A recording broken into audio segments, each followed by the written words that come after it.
Hello and welcome to study with मी।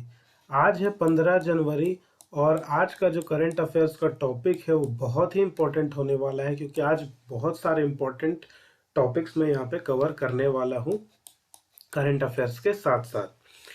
तो आइए बिना किसी देरी के आज के सेशन को शुरू करते हैं। आज का जो पहला टॉपिक है वो है सस्पेंशन ऑफ एमएलएस को लेकर, कि एमएलएस का सस्पेंशन किस तरह से होना चाहिए और ये न्यूज़ में क्यों है। न्यूज़ को भी देखेंगे और पूरे बैकग्राउंड के साथ हम लोग इसको कवर करेंगे। प्रीलिम्स के लिए भी इम्पोर्टेंट हो जाता है और मेंस के लिए भी इम्पोर्टेंट हो जाता है। न्यूज़ में क्या है वो देख लेते हैं कि वाई इन न्यूज़। तो रिसेंटली 12 एमएलएस जो कि फ्रॉम महाराष्ट्र लेजिस्लेटिव असेंबली के थे have gone to the supreme court. Supreme court गए against their year long suspension from the assembly. उनका जो सस्पेंशन है वो काफ़ी समय से असेंबली में चल रहा था, तो उसके लिए वो डायरेक्टली सुप्रीम कोर्ट विजिट किए 12 एमएलएस जो कि महाराष्ट्र लेजिस्लेटिव असेंबली के थे। The supreme court has observed that the suspension for a full year is prime facie unconstitutional, यानी कि सस्पेंशन अगर पूरे साल के लिए कर दिया जाता है तो ये एक अनकॉन्स्टिट्यूशनल मैटर है and created a constitutional void for their constituencies. और उसके उस कॉन्स्टिट्यूएंसीज के लिए ये एक कॉन्स्टिट्यूशनल को के अगेंस्ट जाकर काम करना है। ठीक है, तो ये यहाँ पे बोला जा रहा है। कुछ की पॉइंट्स है वो भी देख लेते हैं about the suspension of the MLAs. तो the MLAs were suspended for misbehaviour in the assembly. एक एमएलए को उसके मिसबिहेवियर के लिए उस असेंबली में सस्पेंड किया जा सकता है pertain to disclosure of data regarding OBCs. OBCs के रिगार्डिंग जो डेटा है उसको डिस्क्लोज करने के बाद। The challenge to suspension relies mainly on grounds of denial of the principles of natural justice and violation of laid down procedure, यानी procedure को का अगर वॉलेशन किया जाता है या फिर प्रिंसिपल ऑफ नेचुरल जस्टिस जो है उसको उस ग्राउंड पर अगर डिनाइल होता है तो ये चैलेंज हो जाता है सस्पेंड करने के लिए। The 12 MLAs have said they have not given an opportunity to present their case and that the suspension violated their fundamental right to equality before the law under Article 14 of the Constitution। यानी इन 12 MLAs का कहना है कि उनको suspension जो दिया है इतने समय के लिए, जो उन्हें सस्पेंड कर दिया गया है उनके कॉन्स्टिट्यूएंसीज के लिए, ये उनके फंडामेंटल राइट का वॉयलेशन है जो कि कहता है कि इक्वलिटी बिफोर द लॉ। और ये आर्टिकल 14 जो है कॉन्स्टिट्यूशन का, ये उसका वॉयलेशन है। ये 12 जो 12 एमएलए से उनका ये कहना है सुप्रीम कोर्ट को। रूल 53 ऑफ महाराष्ट्र असेंबली के तहत it states that speaker may direct any member who refuses to obey his decision। यानी कि स्पीकर डायरेक्टली किसी भी मेंबर को हटा सकता है या सस्पेंड कर सकता है अगर वो उसके डिसीजन को रिफ्यूज कर देता है। और whose conduct is in his opinion grossly disorderly to withdraw immediately from the assembly। ठीक है, उसे विड्रॉ करना होगा असेंबली से। The member must absent himself during their remainder of the day's meeting. उन्हें एब्सेंट रहना होगा खुद से ही बाकी मीटिंग के समय में।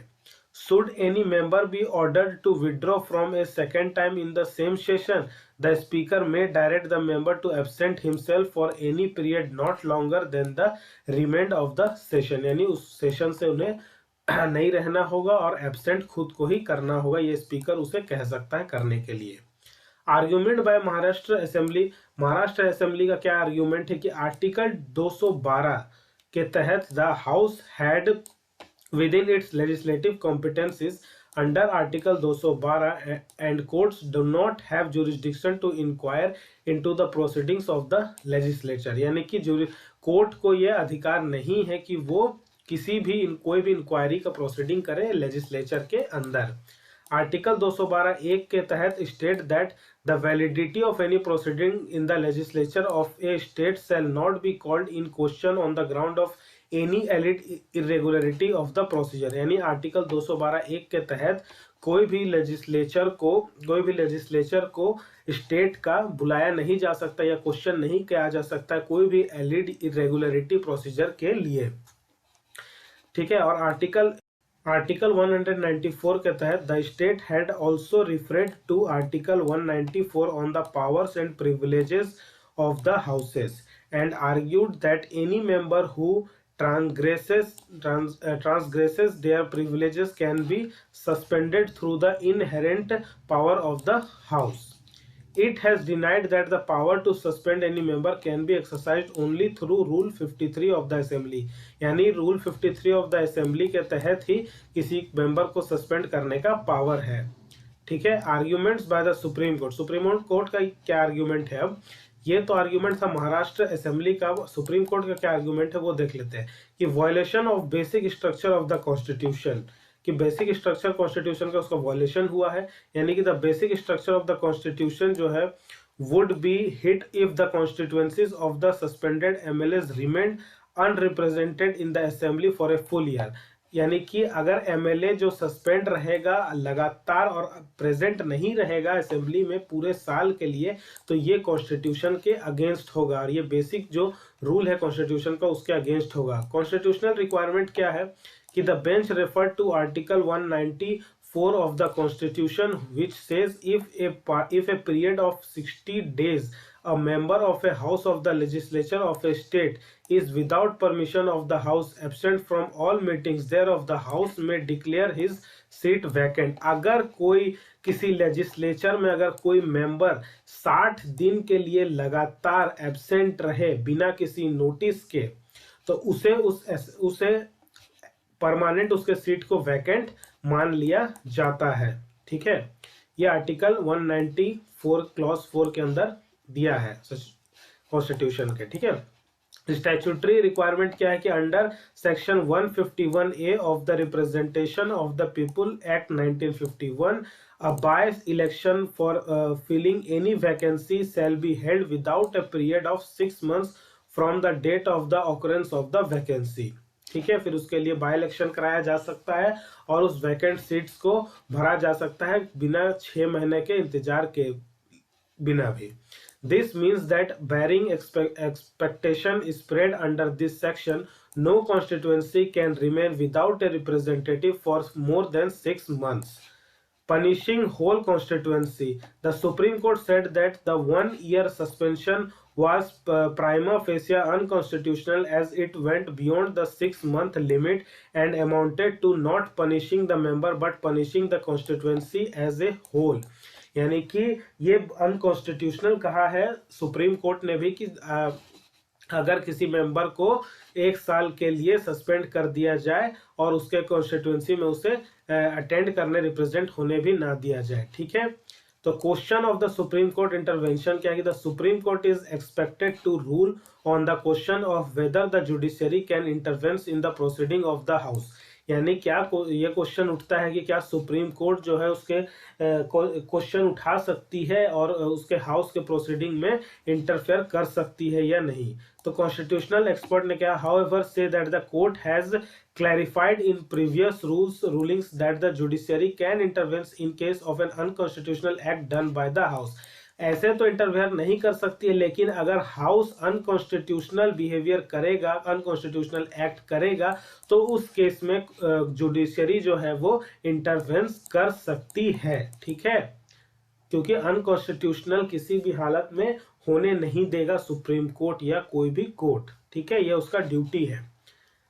कुछ प्रोविजंस है of suspension of A member of parliament क्या है कि rules 373, 374 and 374A of the rules of procedures and code of business in Lok Sabha provide for the withdrawal of A member whose conduct is grossly disorderly and suspension of one who abuses the rules of the houses or willfully obstructs its business।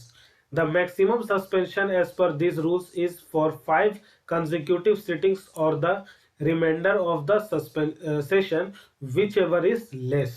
यानी कि session खत्म हो या फिर 5 consecutive sitting जो भी पहले आ जाए, जो भी कम हो, उसके आधार पर मैक्सिमम सस्पेंशन किया जा सकता है। The maximum suspension for Rajya Sabha जो है वो अंडर रूल 255 एंड 256 के अंदर दिया हुआ है। Also does not exceed the remainder of the session.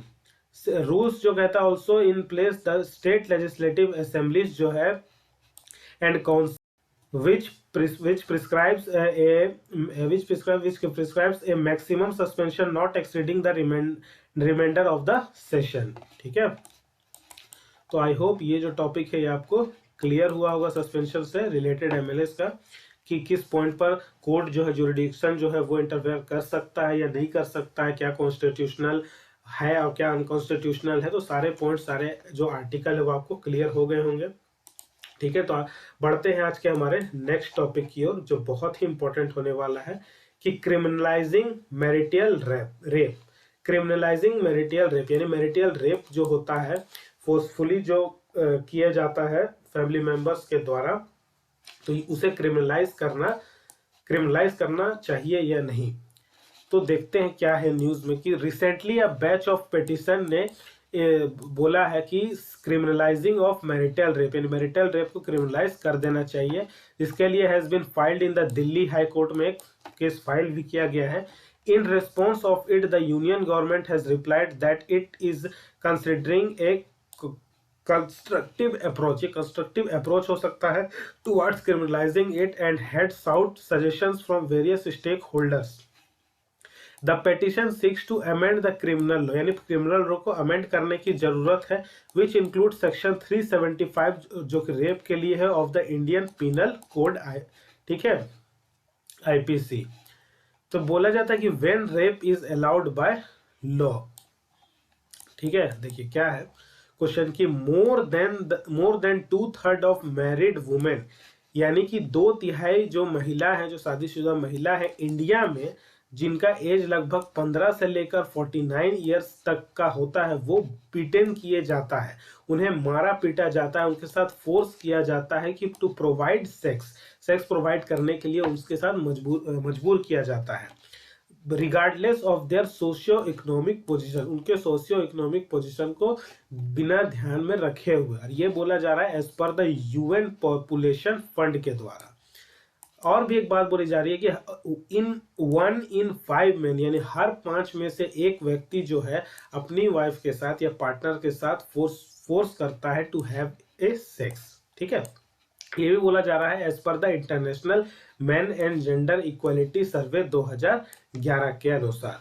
Over 104 countries across the world have criminalized marital rape, यानी कि 104 से ज्यादा कंट्री ने अपने यहाँ पर मैरिटल रेप को क्रिमिनलाइज किया हुआ है। यानी कि कोई भी व्यक्ति अगर फोर्सफुली अपनी पार्टनर के साथ, अपनी वाइफ के साथ अगर सेक्स के लिए अप्रोच करता है और वो उसे मना कर देती है और उसके बाद भी अगर वो करता है, तो वो एक क्रिमिनल ऑफेंस कहलाएगा। लेकिन अब तक इंडिया में, सऊदी अरेबिया में, पाकिस्तान में और चाइना में इसे क्रिमिनलाइज नहीं किया गया है। तो इसीलिए ये पिटीशन फाइल किया गया है दिल्ली हाई कोर्ट के अंदर।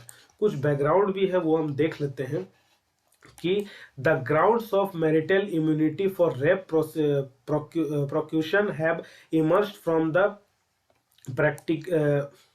Patriarchal discourse in society. जो पितृसत्तात्मक जो हमारा समाज है, ये इसे मैरिटल इम्यूनिटी बोलता है, कि आपने शादी कर ली तो आपके पास ये अधिकार है कि आप जबरन उनके साथ फोर्सफुली कर सकते हैं, ऐसा बोला जाता है हमारे समाज में। तो according to which a husband can not be guilty of a rape committed upon his lawful wife because she has given herself in this kind to her husband by their mutual matrimonial consent and contract which she can not retract, यानी कि जब वो शादी कर चुकी है तो लगभग एक बंधन में फंस चुकी है और वो अपने हस्बैंड के साथ, हस्बैंड को मना नहीं कर सकती, वो जब चाहेगा तब उसके साथ जबरन कर सकता है।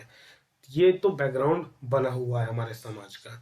तो under the impact of the second wave of feminism in the 70s, Australia became the first common law country to pass reforms in 1976, and after it many Scandinavian and European countries made rape in marriage a criminal offense, यानी कि बहुत सारे countries ने marital rape को criminal offence माना है। ठीक है, legal provision regarding a marital rape क्या है, कि marital rape exception section 375 of the IPC जो है, which exempts forceful sexual intercourse by a man with his own wife from the offence of rape provided the wife is above 15 years of age, also known as the marital rape exception. Issue with marital rape exception क्या है कि against basic rights of women की fundamental rights to equality, freedom of speech and expression and of all the rights of life and personal liberty.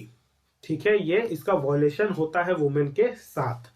ठीक है, it also denies the agency over their own bodies to women. dismal state of judicial system कि some of the reasons of low rates of prosecution in the cases of marital rape in India include low reporting of crimes, यानी कि जो ये होता है उसका reporting ही कम होता है due to the societal conditioning and low legal awareness, यानी कि लीगल अवेयरनेस ही नहीं, कानून का पता ही नहीं है और समाज से डर कर जो महिलाएं हैं वो इसके खिलाफ रिपोर्ट ही नहीं करती है।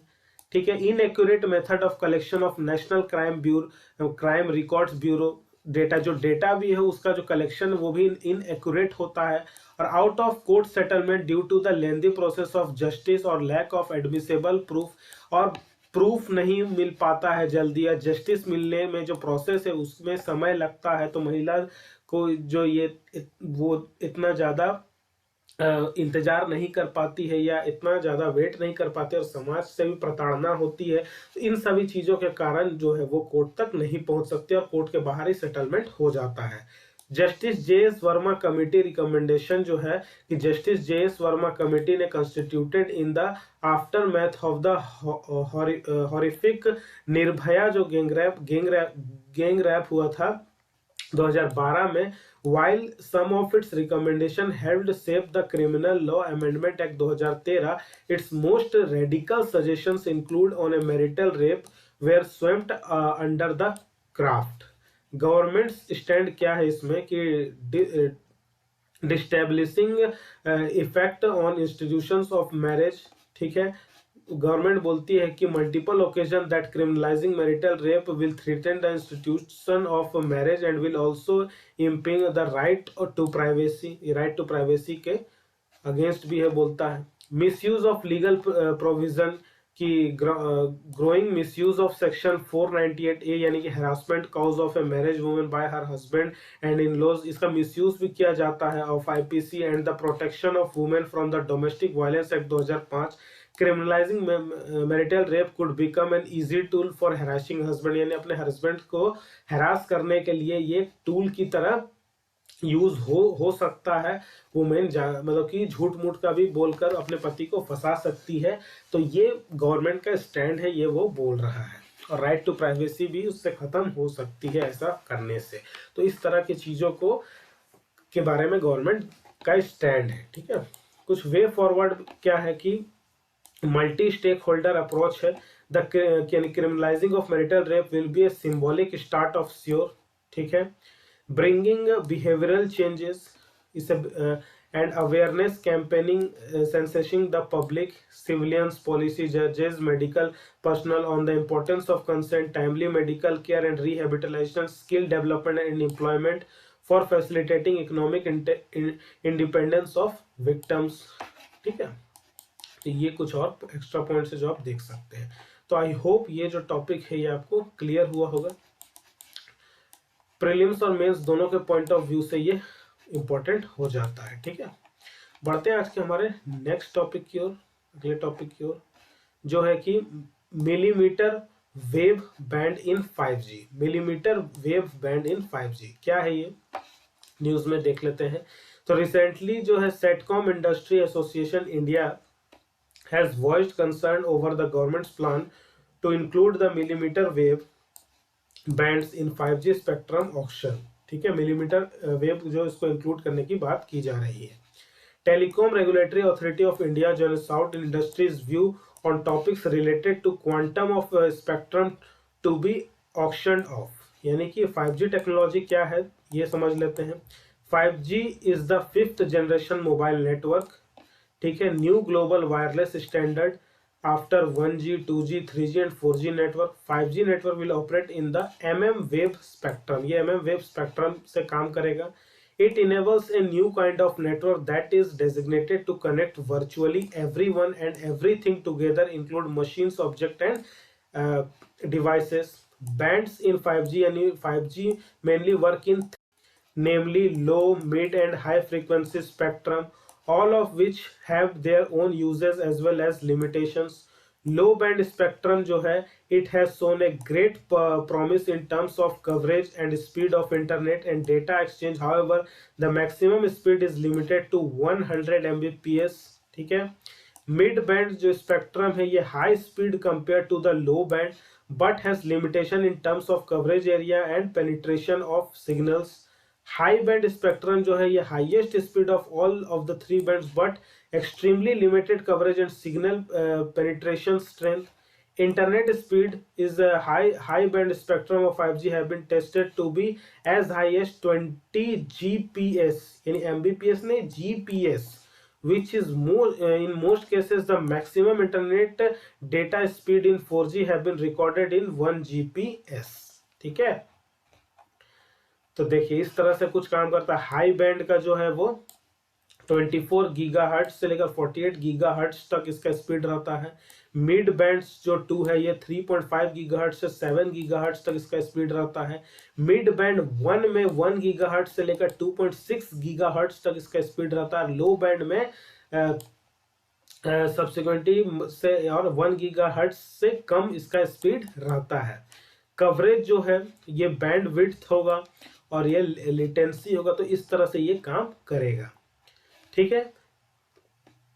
मिलीमीटर वेव बैंड क्या है, तो इट अबाउट इसके बारे में पढ़ लेते हैं कि तो it is a particular segment of the radio frequency spectrum that ranges between 24 gigahertz to 100 gigahertz. ठीक है.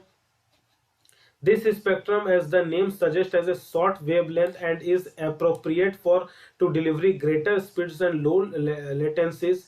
This in turn makes data transfer efficient and seamless, as the current available networks work optimally only on lower frequency bandwidths.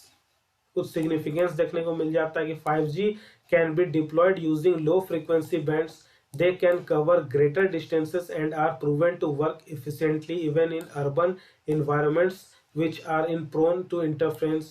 But when it comes to data speeds, these bands fail to hit its peak potential needed for a true 5G experience. So wave is that quintessential piece in the 5G jigsaw puzzle for mobile services providers. Effect on satellite industry, तो ये लो earth orbit पर ही इसका satellite जो है ये provide करता है broadband to both urban and rural users के लिए, वेदर कंडीशंस को भी देखते हुए. Out of band emissions into the passive satellite band used for weather satellites at 23.6 to 24 gigahertz. Out of band emissions is emissions on a frequency or frequencies immediately outside the necessary bandwidth which results from the modulation processes. ठीक है. तो concern raised by the industry against ITU norms क्या है, तो limit है the inclusion of wave spectrum in the 5G auctions as 27.5 to 31 gigahertz and 17.7 to 21.2 gigahertz bands have been preserved for satellite-based broadband services as per the decision taken by the International Telecommunication Union (ITU). The industry body pointed the Europe's 5G roadmap, which is built on the ITU's decision to hold these bands for satellite-based broadband services. Denial of benefits क्या है कि it also noted that offering excessive spectrum resources in the upcoming 5G auction will result in Indian citizens being denied the benefits of high demand advanced satellite broadband services. Low to economy होगा, it is result in a massive low to the Indian economy to up to the US dollar 184.6 billion by 2030. ठीक है. Foreign direct investment and employment generation benefits भी हो सकता है इससे. Siya suggestion क्या है कि सिया जो India has noted that the 330 megahertz of spectrum in the 3.3 to 3.67 gigahertz band is enough to satisfy India's mid-band 5G need while ensuring a competitive auction. The industry body also noted that providing excess spectrum could pose a downside risk of the bands going unsold or even allocation of wave band is critical to the satellite communication industry, which needs a stronger regulatory support to ensure that 5G operation do not interface with their existing operations. ठीक है, तो ये 5G से related ये topic था। तो I hope ये वाला टॉपिक आपको बहुत अच्छे से क्लियर हुआ होगा, और ये प्रीलिम्स से भी रिलेटेड जो पॉइंट्स है वो इम्पोर्टेंट है, और मेन से भी रिलेटेड ये इम्पोर्टेंट हो जाता है, क्योंकि 5G टेक्नोलॉजी एक नई टेक्नोलॉजी है हमारे देश के लिए। ठीक है, तो बढ़ते हैं नेक्स्ट टॉपिक की ओर, जो कि है इंडिया चाइना मिलिट्री टॉक्स। ये भी बहुत इंपॉर्टेंट हो जाता है हमारे एग्जाम के पॉइंट ऑफ व्यू से।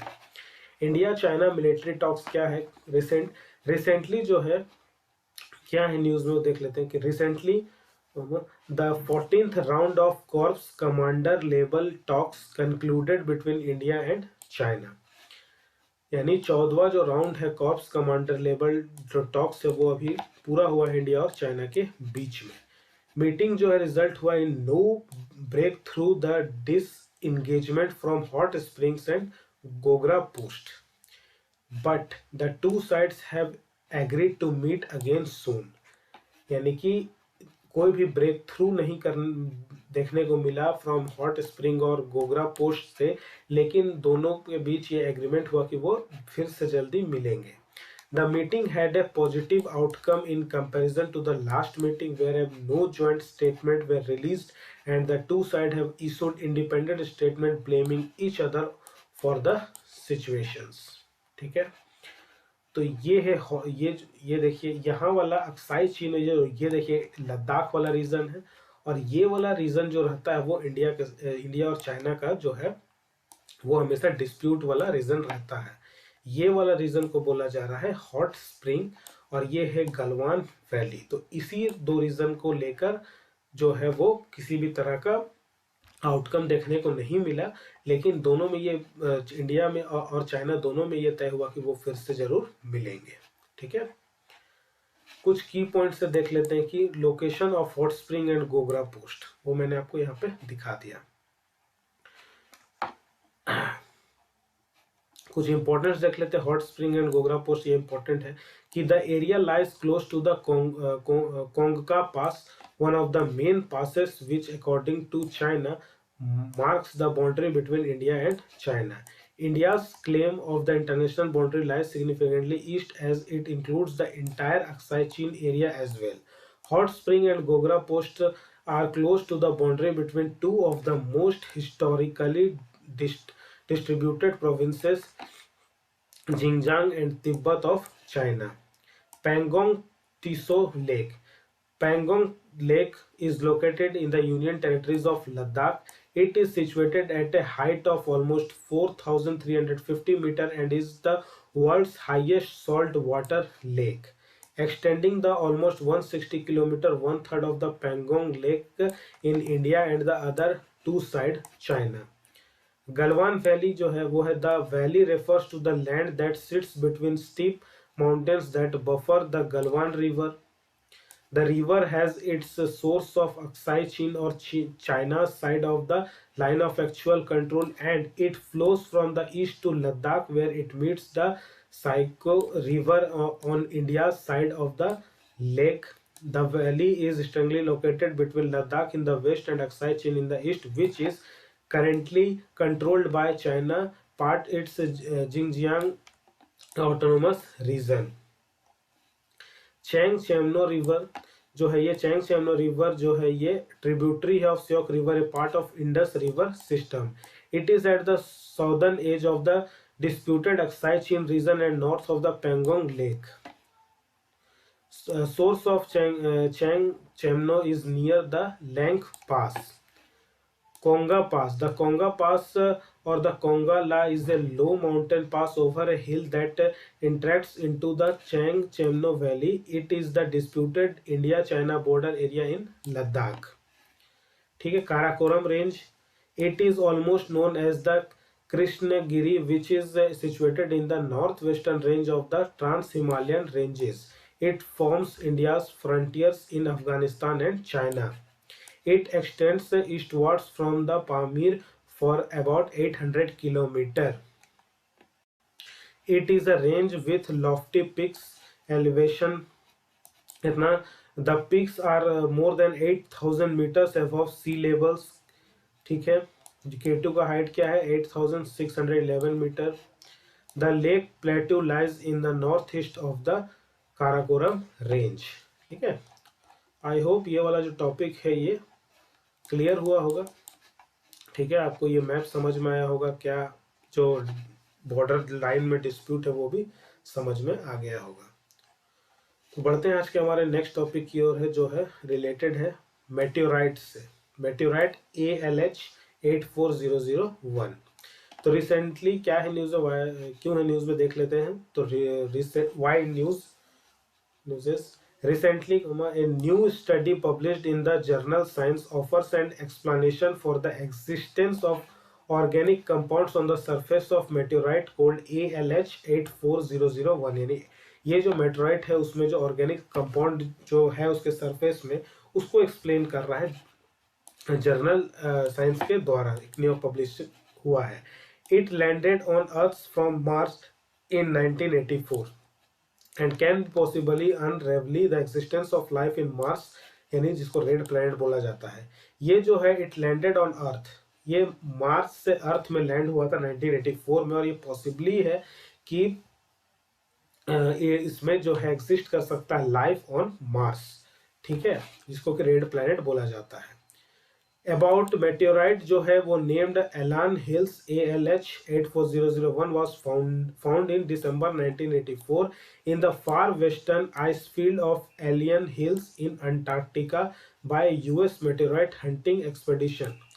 यानी कि ये जो है दिसंबर 1984 में fast western ice field alien hills में मिला था, अंटार्कटिका के, जो यूएस मेटेराइट हंटिंग एक्सपेडिशन को ये मिला था.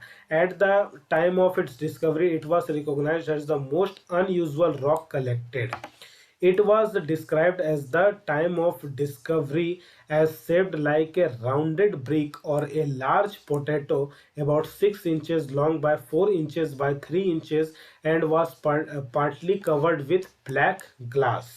In 2021, NASA's Perseverance rover the first sample of Martian rock. ठीक है, certainly that the meteorite did come from the red planet because of the presence of traces of certain gases that are just like the Martian atmosphere. कहीं ये पत्थर Mars से तो नहीं आया है, क्योंकि इसमें जो सब्सटेंस या गैसेस देखने को मिल रहे हैं वो मैरिटाइम एटमॉस्फेयर के जैसे ही है. स्टडी क्या है कि organic compounds found in the meteorite were a result of the interaction between water and rocks that occurs on Mars. Interaction were similar to those that happens on Earth. Non-biological geological reactions are responsible for a pool of organic carbon compounds. Life could not evolve and presents a basis that must be taken into consideration when searching of evidence of past life on Mars. ठीक है, the search of life on Mars is not just an attempt to answer the questions are we alone, but also it relates to early Earth's environments and addresses the question of where did we come from. Significances of studying meteorites जो है, ये scientists are interested in studying meteorites are examining them offers clues about the beginning of the solar system and maybe even the earth. ठीक है, बस यही दिया हुआ है. Difference between meteorite and meteoroid का बीच में डिफरेंस अगर हम लोग देखें तो the difference between meteorite and meteoroid is nothing but which of the object is. Meteoroids are object in space that range in size from dust grains to small asteroids. Think of them as space rocks. But when meteorites enter the Earth's atmosphere, they are called meteors. But if meteorites enter the Earth's atmosphere and hits the ground, it is called a meteorite. यही difference है. ठीक है, देखिए इसको बोलते हैं, अगर हम लोग इसके फिगर के माध्यम से समझे तो इसको बोलते हैं कॉमेट. जो एक चंक ऑफ आइस होता है, rock originating from the outer solar system often expressed from A comma और टेल। ये होता है एस्ट्रॉयड, ये होता है मेटेoroid। इस तरह से हो जाता इस तरह से वो ज्वलनशील हो जाता है, तो ये हो जाता है मेटियोर। और जब ये अर्थ के सरफेस से टकराता है तो ये इसको बोलते हैं मेटेओराइट। ठीक है, तो ये आपको फिगर से क्लियर हो जाएगा। तो आई होप ये जो टॉपिक है ये आपको क्लियर हुआ होगा। ठीक है, छोटा सा टॉपिक था। बढ़ते हैं हमारे आज के नेक्स्ट टॉपिक की ओर। ये था आपका, ये ध्यान में रखना है, ये नाम जो है इंपॉर्टेंट है, मेटेoroid ALH84001। बढ़ते हैं आज के हमारे नेक्स्ट टॉपिक की ओर, जो कि है नारी शक्ति पुरस्कार 2021। तो क्या है न्यूज़ में देख लेते हैं। तो नॉमिनेशंस फॉर द नारी शक्ति पुरस्कार 2021 जो कि 31 जनवरी को होना है। की पॉइंट्स क्या है कि इनिशिएटेड इन द ईयर 1999 में इसका शुरुआत हुआ था। हाईएस्ट सिविलियन ऑनर है जो कि वुमेन को दिया जाता है इंडिया में। प्रेसिडेंट ऑफ इंडिया के द्वारा दिया जाता है नारी शक्ति पुरस्कार जो है। ये इंटरनेशनल वुमेन्स डे 8 मार्च को दिया जाता है हर साल। नारी शक्ति पुरस्कार जो है कैरी करता है 2 लाख रुपए, इसमें कैश प्राइज मिलता है, एक सर्टिफिकेट मिलता है उस इंडिविजुअल को या फिर इंस्टीट्यूशन को। Ministry of women and child development के अंतर्गत आता है। ये अनाउंस करता है, एक नेशनल लेवल अवार्ड है। ये इंडिविजुअल को मिलता है, ग्रुप को मिलता है, या नॉन गवर्नमेंटल ऑर्गेनाइजेशंस को, इंस्टीट्यूशंस को मिलता है।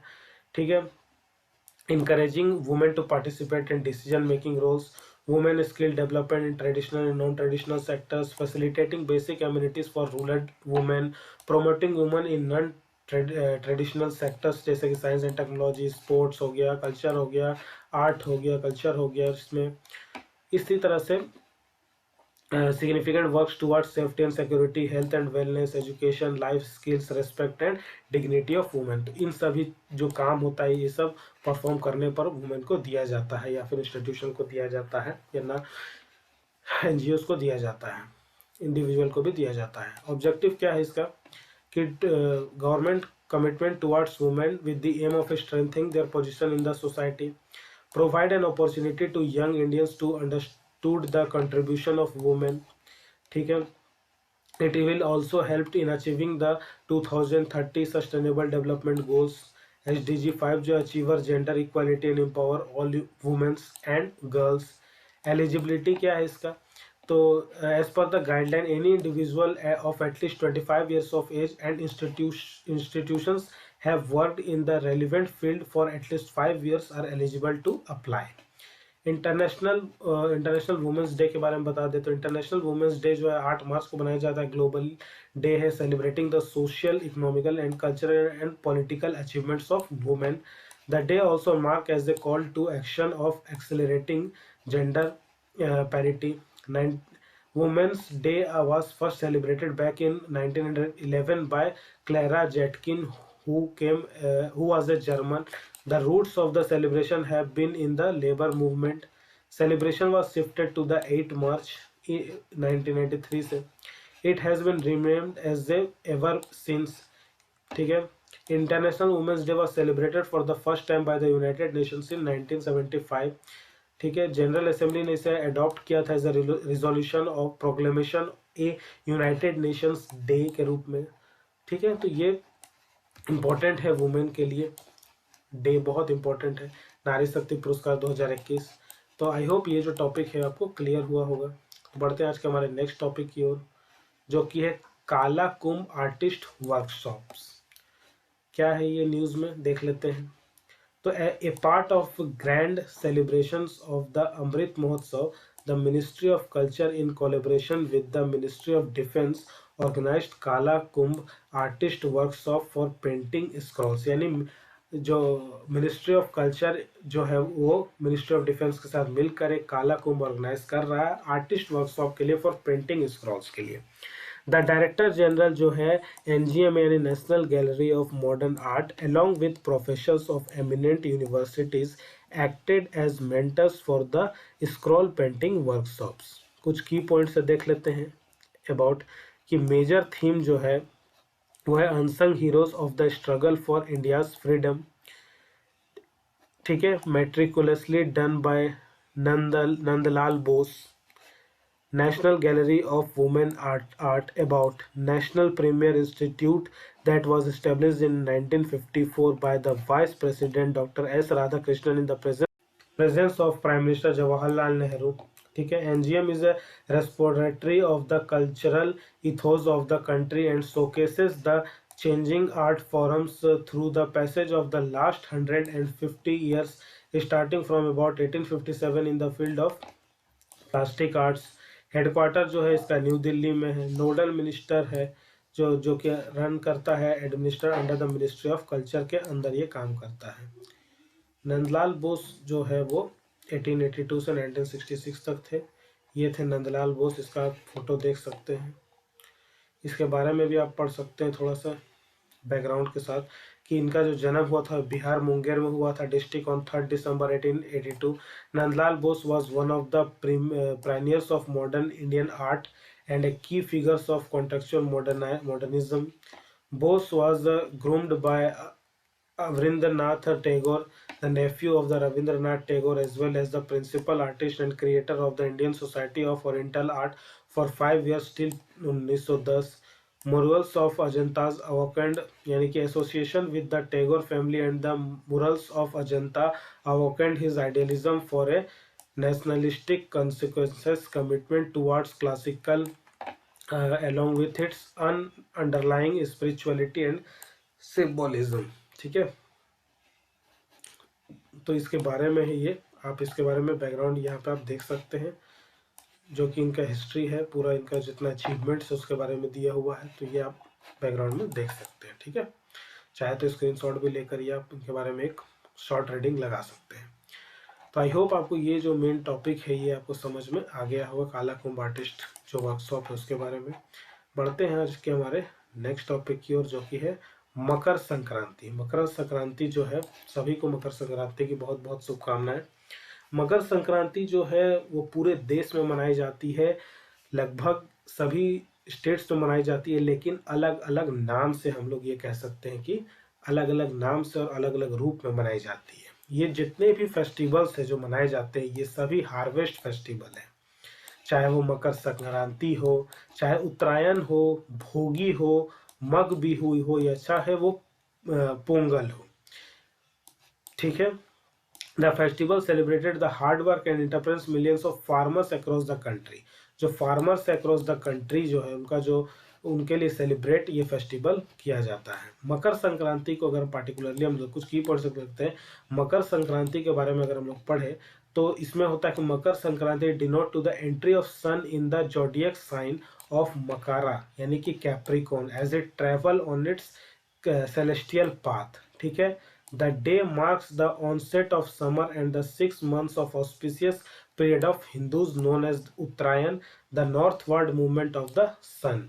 Officially celebrated of Uttarayan, the Gujarat government has been hosted the International Kite Festival since 1989. ठीक है, Lohri by North Indian Hindus and Sikhs, Sukrat in Central India, Bhogli Bihu by Assamese Hindu and Pongal by Tamil and other South Indians. तो सभी जगह मनाया जाता है मगर अलग अलग रूप में मनाया जाता है। बिहू जो है वो सेलिब्रेट किया जाता है एनुअल हार्वेस्ट जो कि आसाम में मनाया जाता है। Rongali people celebrate Rongali Maghi Bihu to mark the beginning of the Assamese new year के रूप में मनाया जाता है। ठीक है, बिहू जो है वो believe to be the old age the river Brahmaputra. ठीक है, पोंगल जो है the word Pongal means overflow और boiling over, also known as Thai Pongal. The fourth day occasion is observed in the month of Thai when crops such as rice are harvested and people show their gratitude to the Almighty and the generosity of the land. Tamilians celebrate the occasion by making traditional designs known as columns in their homes with rice powder. तो अगर हम लोग map में आप अगर देखना चाहें तो मैं मैप में ये दिखा देता हूं आपको कि देखिए जम्मू कश्मीर में इसी को सिसुर संक्रांत के रूप में मनाया जाता है। मकर संक्रांति यानी मकर संक्रांति बिहार झारखंड में मनाया जाता है। माघ बीज जो है असम और नॉर्थ ईस्ट में मनाया जाता है। खिचड़ी जो है उत्तर प्रदेश में मनाया जाता है। हरियाणा, हिमाचल प्रदेश और पंजाब में माघी या लोहरी मनाया जाता है। गुजरात, राजस्थान में इसी को उत्तरायण मनाया जाता है। पोंगल तमिलनाडु में मनाया जाता है। मकर संक्रांति जो है कर्नाटका में मनाया जाता है। मकर संक्रांति जो है महाराष्ट्र और एमपी में मनाया जाता है। मकर संक्रांति उड़ीसा में मनाया जाता है। पूसू संक्रांति वेस्ट बंगाल में मनाया जाता है। तो इसी तरह से पूरे देश में अलग अलग नाम से ये फेस्टिवल मनाया जाता है। ठीक है, बढ़ते हैं आज के हमारे नेक्स्ट टॉपिक की ओर, जो कि हमारा आज का लास्ट टॉपिक है, इंडियन आर्मी डे। इंडियन यानी कि वाई न्यूज़ है। तो army day is celebrated every year on 15th January in India to commemorate the jawans and the Indian army. This day is celebrated its 74th army day. अपने 74th army day ये मना रहा है। कुछ की point से देख लेते हैं हिस्टोरिकल बैकग्राउंड के साथ कि on the 15th January 1949 field marshal कोडरन जो है वो Cariappa who was then a lieutenant general जो थे उस समय के, took over the first Indian commandant in chief of the Indian army from general sir Francis Butcher, the last British person to hold that post. ठीक है, ये पहले व्यक्ति थे के.एम. करिप्पा जिन्होंने 15 जनवरी 1949 को पहली बार इंडियन कमांडेंट इन चीफ का जो पद है किसी इंडियन आर्मी ने इसे संभाला था। ठीक है, और जो ब्रिटिश पर्सन थे लास्ट जो है उनका ये पोस्ट था इस दिन। ठीक है, उन्होंने स्लोगन भी अडॉप्ट किया था, slogan Jai Hind which means victory of India. He is also one of only 2 Indian army officer to hold the 5-star rank of 5 marshal, the other being field marshal Sam Manekshaw. ये शेख मानेकशॉ और के.एम. करिप्पा ही जो 2 ऐसे आर्मी ऑफिसर हैं जिनको कि 5-star रैंक मिला है फील्ड मार्शल के रूप में। आर्मी डे जो है ये celebrated every day to honour the soldier of the country. ठीक है, who have been set the greatest example of selfless service and brotherhood. ठीक है, love for the country. In the celebration of Army Day, the parade is organized every year at the Karipada Parade Ground of Delhi Cantonment. ठीक है, Indian army जो है east India company के समय से है, which later became the British Indian Army and eventually after independence the Indian Army. The Indian Army was founded almost 126 years ago by the British on 1st April 1895. India's army is considered the world's 4th strongest army. तो I hope ये वाला जो topic है ये आपको clear हुआ होगा। तो आई होप आज का वीडियो आपको क्लियर हुआ होगा, आज का वीडियो आपको अच्छा लगा होगा करंट अफेयर्स का। तो वीडियो पसंद आता है तो वीडियो को ज़्यादा से ज़्यादा शेयर करें, वीडियो को लाइक करें, चैनल को सब्सक्राइब करें और सब्सक्राइब करने के साथ साथ बेल आइकन को दबाएं ताकि हर वीडियो की नोटिफिकेशन आप तक सबसे पहले पहुंच सके। तो मिलता हूं आपसे नेक्स्ट लेक्चर में एक और इंटरेस्टिंग वीडियो के साथ। तब तक के लिए जय हिंद। अपना ख्याल रखें और सेफ रहें।